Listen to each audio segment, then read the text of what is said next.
me, dated the 1st instant, accompanying your Thanksgiving sermon, came duly to hand. For the latter, I pray you to accept my thanks.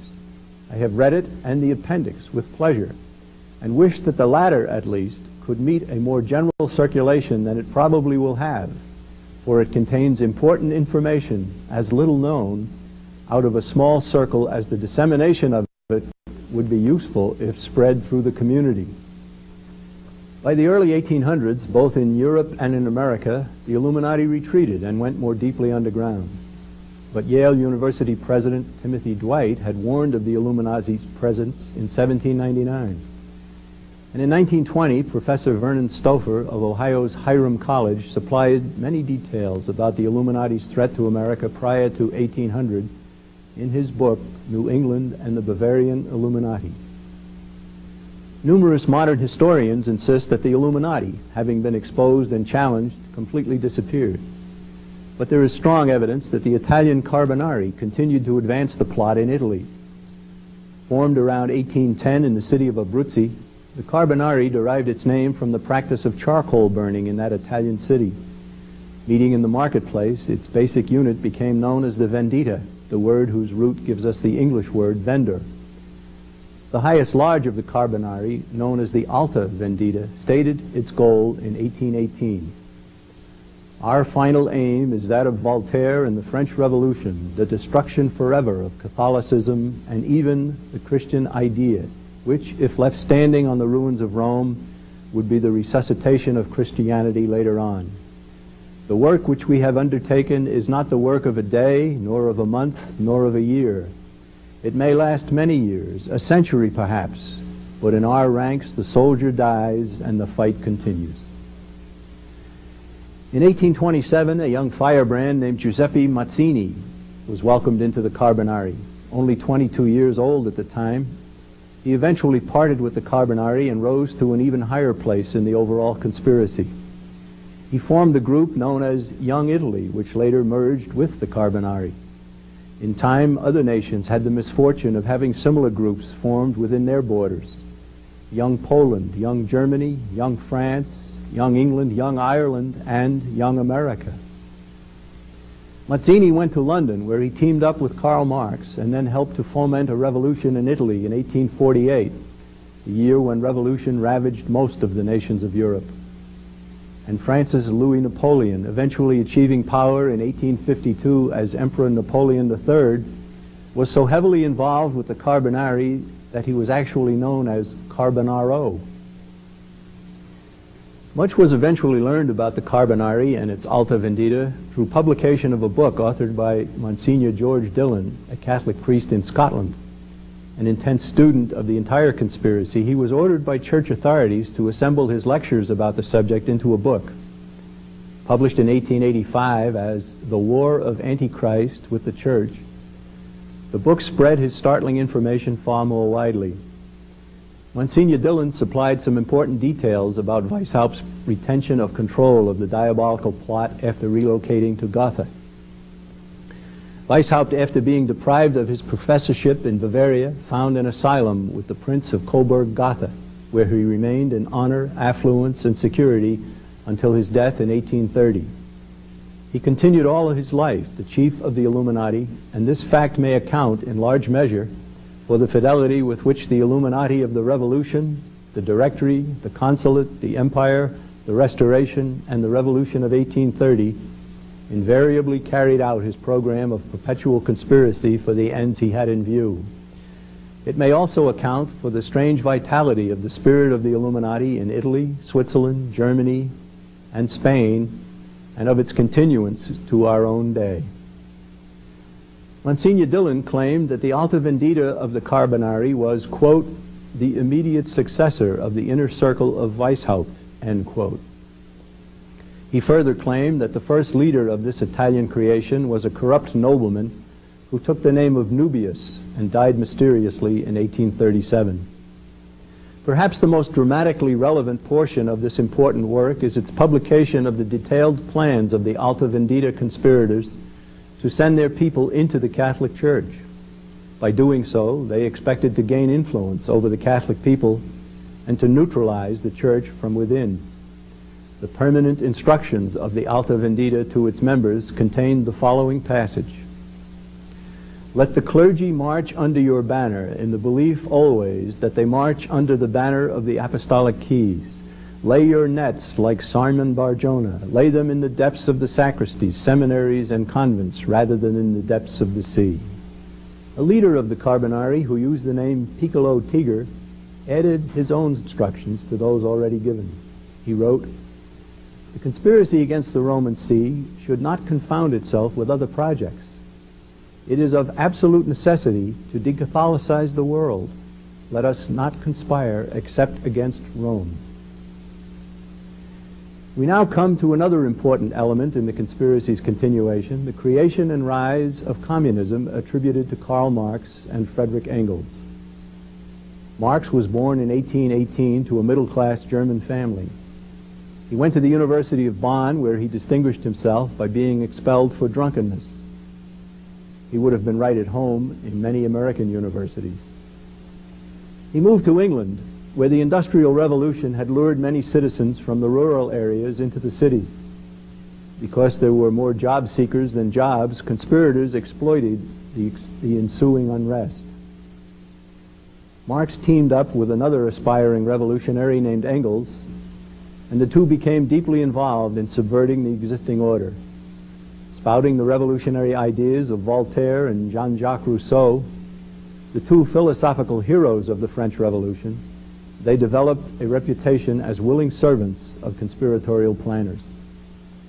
Marx and Engels eventually affiliated with the German branch of the League of the Just, a nice-sounding name for a group that later changed its name to the Communist League. Rooted in secrecy and subversion, the League of the Just, which had established branches in most European nations, set out to unite the continent's various socialist factions under a common manifesto. Its members sought to spread the plague of socialism and communism throughout Europe.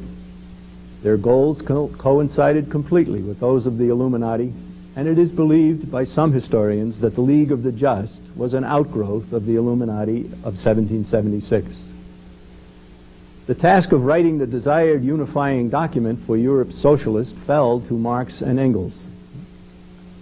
Unabashed plagiarists, they took the work of another socialist named Blanc and used it as a basis for their own creation, the Communist Manifesto. It is noteworthy that the manifesto's first edition didn't even carry the names of Marx and Engels.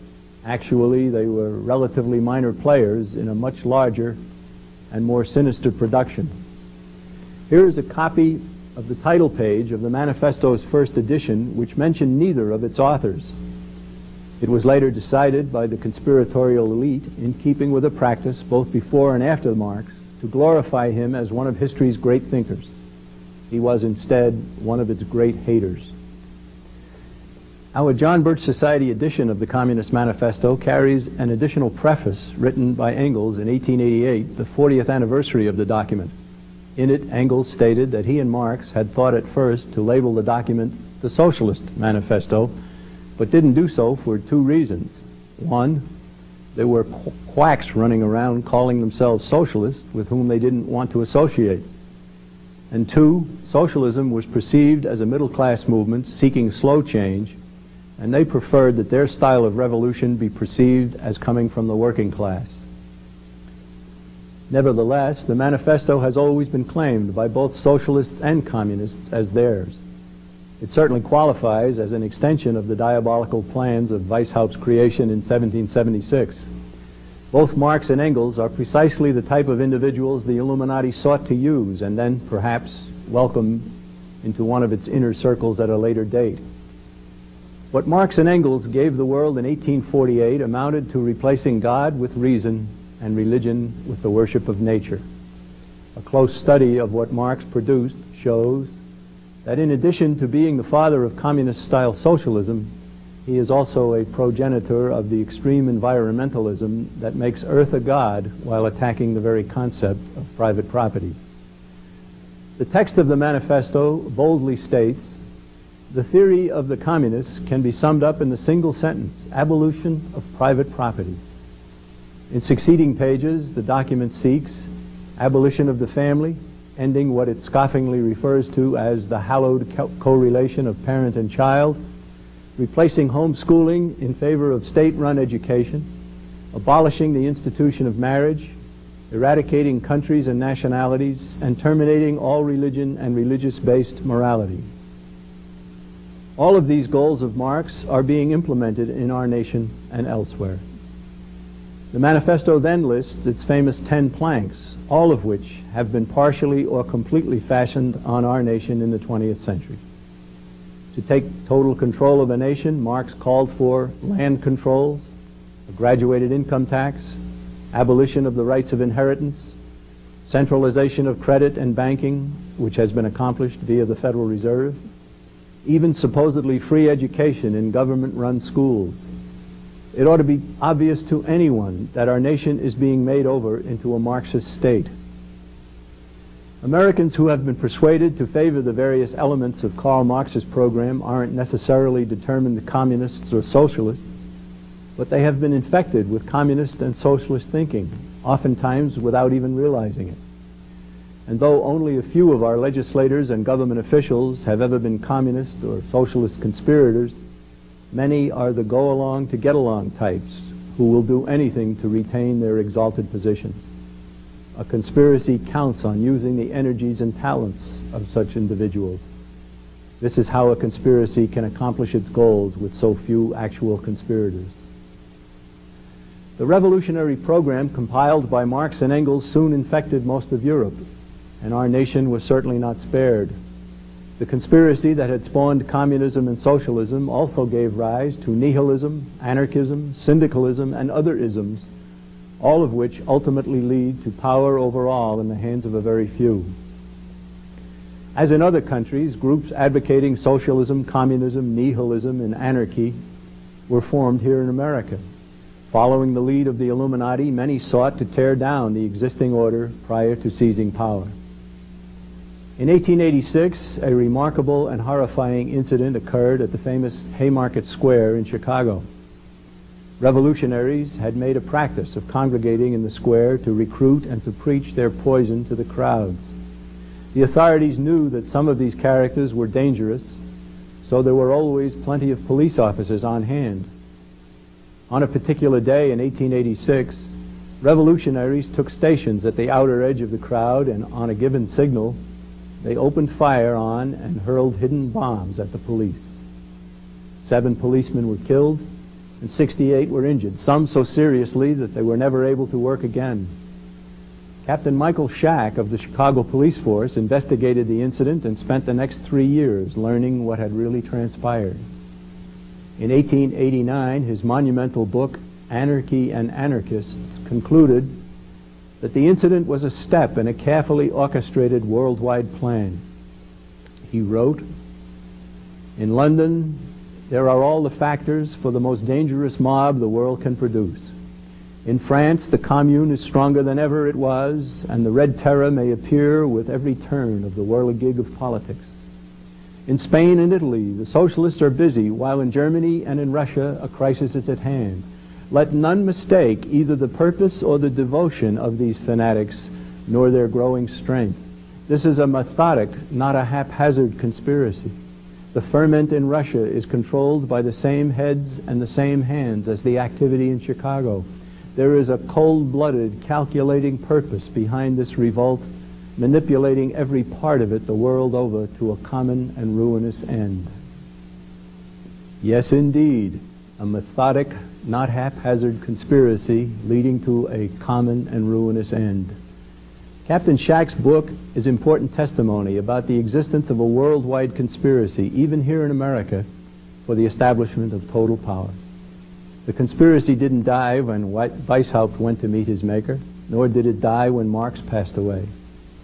And it has not faded away during our times. Rather, it is terribly more powerful and well entrenched as its top leaders move closer and closer to the realization of their dreadful goals. Returning to the editorial appearing in the Christian Science Monitor in June 1920, we see the following. "For it was the naked theory of Adam Weishaupt that no scruple was to be permitted to be taken at any evil which would make for the advancement